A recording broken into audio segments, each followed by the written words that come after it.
So Keith is here today. We changed out the U-joint on his pickup yesterday, and then today when we did that, we went down to the auto parts store to get a U-joint and totally forgot to get grease, and my grease was empty and grease gun needed to be cleaned up. So anyway, this morning we went down and got the grease, and so now Keith's under there pumping some grease into some U-joints. So there he is, working away on it. At any rate, he's got the 66. I'll show you a little bit of this truck. It's pretty cool. I've showed this truck before. If I can get this hood open. There it goes.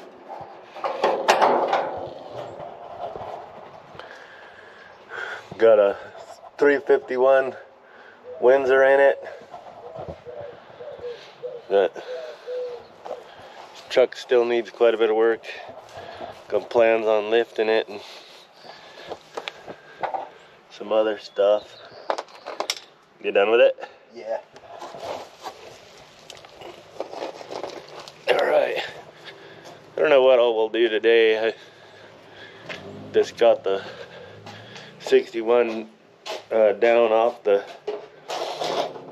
wheels, and it's looking pretty good sitting here. Look forward to the day that this truck and the 66 get to run together. It'll be fun. But today we're just gonna mess around, a little bit of maintenance on the 66. We found a vacuum leak on this truck, and so now we're trying to get the vacuum leak fixed. And we got a line that I'm trying to get on right now.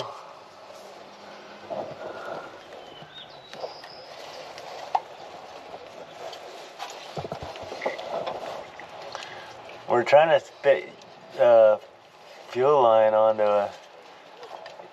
That seems like it's cracking that. Yeah, it's not gonna work. Yeah. All right, we're gonna have to come up with something different. Maybe like go to the store and Buy the actual part. buy the line that we need. So that's probably what we're gonna wind up doing right now, is just locking things up and head to the store, buy us a couple feet of that, because it doesn't hurt to have some extra hanging on the wall. We made it back from the auto parts store, and now we're gonna get this line on, get this vacuum line put on a track.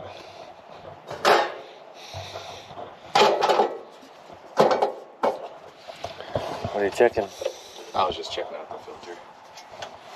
It's pretty dirty. Does this fit that?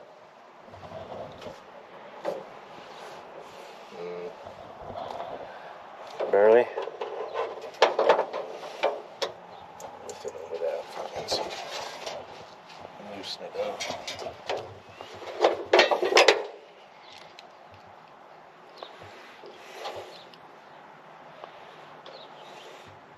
Be nice to have clamps on that. And I think I got the other. Oh yeah, there you go. Right on.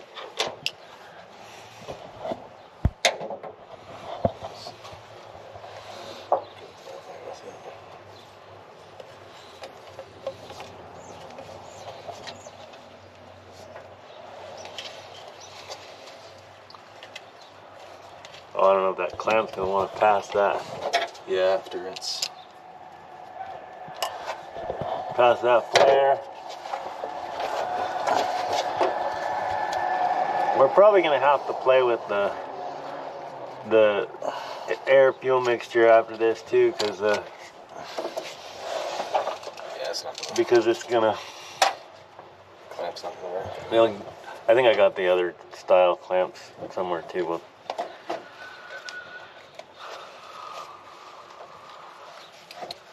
Now that'll be on there probably tight enough to. Oh yeah. I'm gonna have to cut that, and, or just see if we can.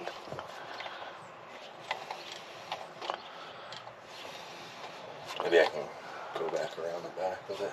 Route it just like it was before, like that, or you want to go around behind it? Well, I'm not sure. I like the.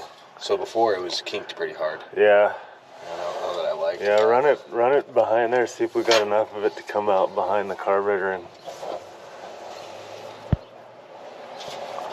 I just don't want it to get in the way of the throttle. is it in the way of the throttle right now? I don't think so. Yeah, you got enough to do that. See, because now it's not. It doesn't have a hard kink. Yeah. Yeah, get on there.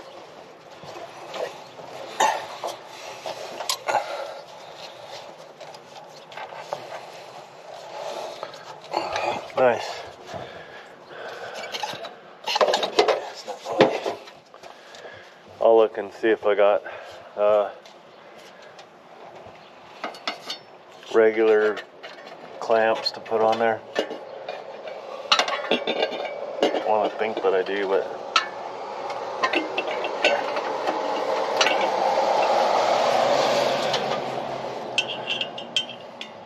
Like I said, I got a whole box of clamps at home, so I can just slap the Oh, clamps yeah, on you there when I could get too. home. Right now, it's tight enough that it's not gonna. it's not gonna leak. We'll be able to tune it.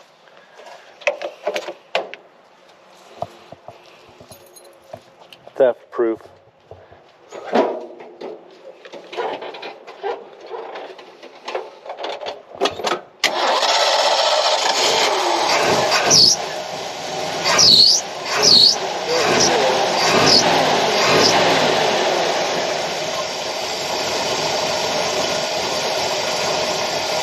I think that's probably maybe the belt on that Yeah, that wasn't the leak, that's for sure.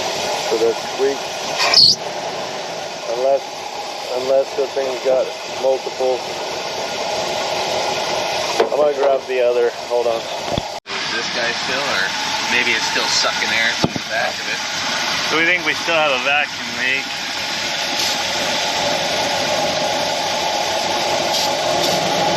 Yeah, we do. Well, but did that just go through the filter though?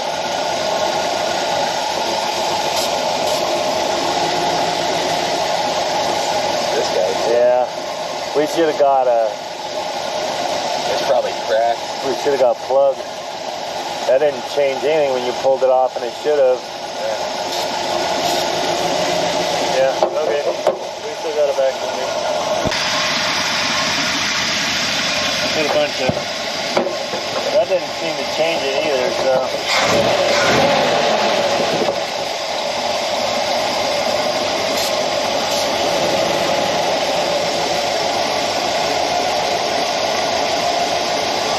We got something else going on right there. Go ahead and shut the truck off, too. Well, we played around with this a little bit more, and then come to find out that the bolts for the carburetor were not real tight. So we're tighten those down, and we're gonna start it back up again and see if we haven't.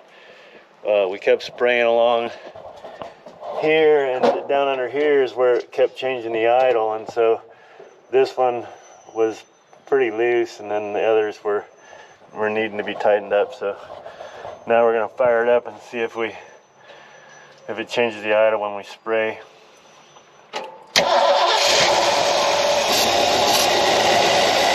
Right there. Yeah. That's weird. Okay, we're gonna have to play with it some more and see what we can figure out. Alright, we just got back from the auto parts store yet again. Pulled the carburetor off, and here's what we found. This is the base gasket. This is the base. So this was, am I right here? Yeah, this is. So this is what was going on. This was on the base plate, and so we're sucking air right here underneath this gasket, and then coming back here, and this is where we're pulling air.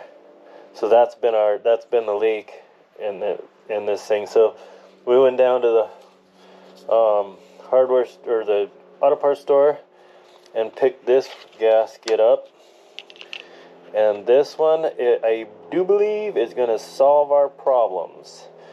We seal back here, we seal here, so this should take care of it. So now we're going to get this put on, we're going to get the carburetor put back on, and get that jazz taken care of, and then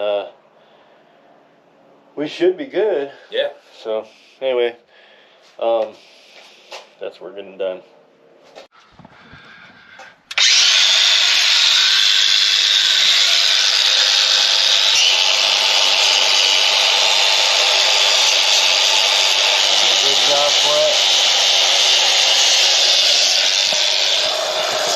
Basically, we just got that wire wheel, cleaning that up. I already did that to this other plate that I showed you. It's been a long time since this motor's had this kind of attention.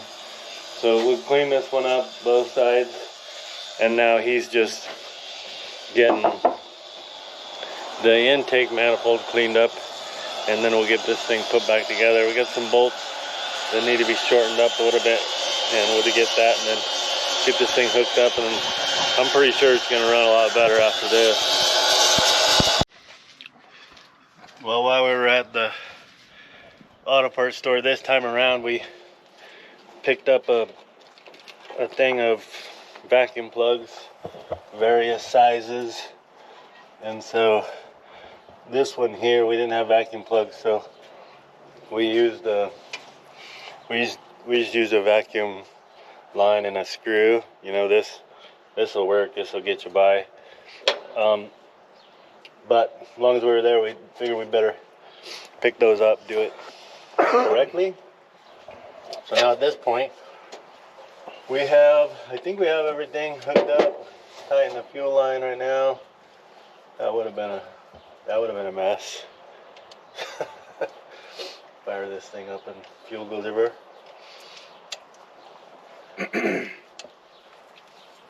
I'm really feeling like maybe that problem was haunting this truck for a long time, quite a few years. We'll see how it goes when we fire it up here.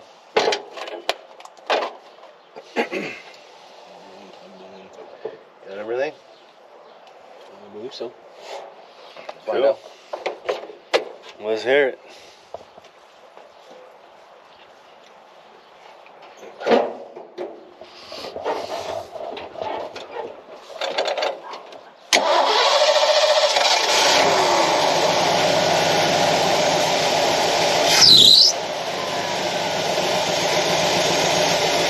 Still got a squeal. I don't know if that's the belt or not. Must be a belt.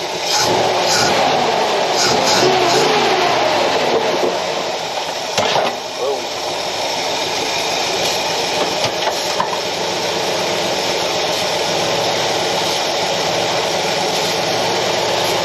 Well, we're still getting that. Not as bad, it didn't seem like. Unless it was Sucking it down the gas. Sucking the vapor. Did you pick that?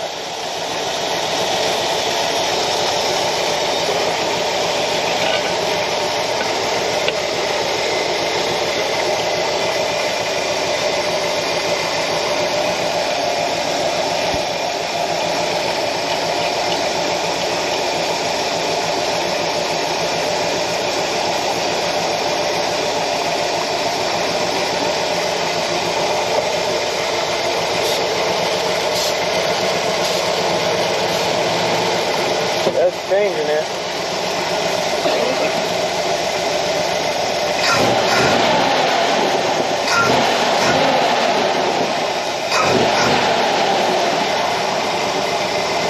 Yeah, that squeal must just be the belt.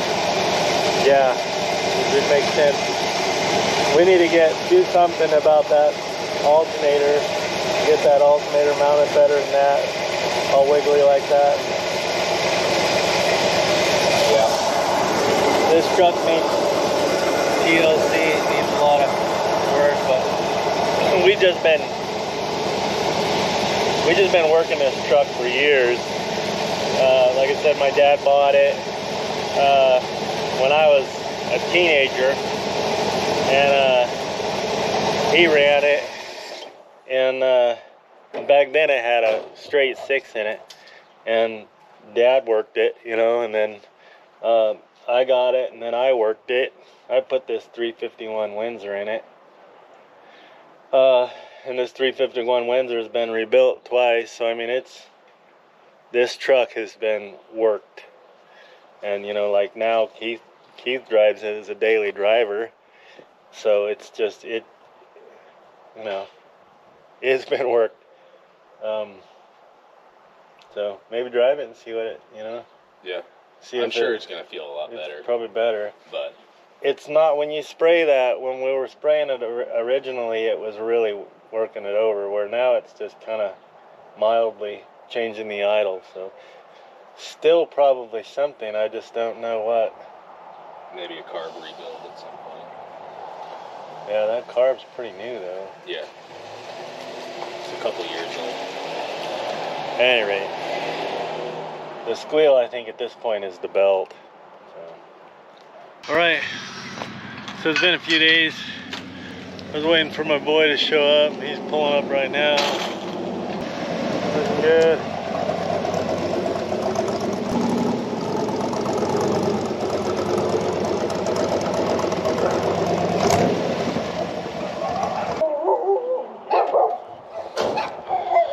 Plan is we'll just talk to Keith a little bit about how this thing ran. And how you doing?